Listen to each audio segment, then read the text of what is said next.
I find that this tip is more important than the other three. Normally, all the tips we talk about are equal in a video, but I think this is the most important one.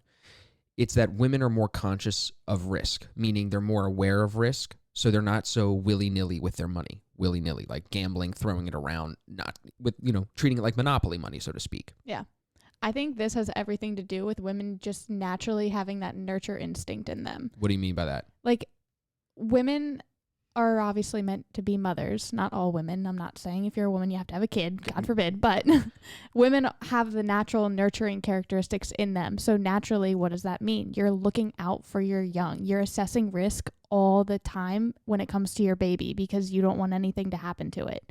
So you're constantly assessing risk, whether you're at the grocery store or whether it's like a sharp edge on the table in the house. Right, or, you're always on the lookout to read risk in real life. Yeah, your risk radar is like constantly alert. So at any situation, women, because of that nurture in them, they're more likely to not think about the potential reward of the situation. They're more likely to look at all the angles. Where's the risk involved in this? Absolutely. And I think this is a really interesting one to start with because you, although you're a male, what did you say you're a master of in a couple episodes back? Reading risk. Right. So why do you think that you're so good at reading risk if that's a predominantly male? Because I'm a lady on or the female. inside. No, I'm just kidding. Like if women are more known to be better at being conscious of risk, how do you think you got so good at it? My mom's strong feminine energy is left inside me. No, I'm just kidding. Shout out to my mom if she's watching the video.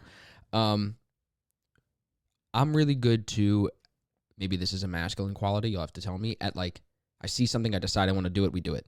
Straight. Like, the straight lines in the masculine energy. So when I know that I have to be a certain way, it might take me a little bit of time, a year, 2 years maybe, but sometimes shorter, to grasp what I need to do to make that decision, but I'm able to commit to that and stick to that. So I feel like when I was learning how to trade, you have to learn all the aspects of trading. It's not just technical signals, and risk management was a big piece of that I knew at the beginning. So I've been practicing reading risk for a long time, and I think it also is just something in me. And I'm being funny about the piece of my mom, but maybe that's what a piece of it is. You know what I mean? Both of my parents, my dad's an attorney. My mom is just a woman and good at reading risk as well. She used to, use that, I think, in her insurance job and stuff like that. So I think that can kind of be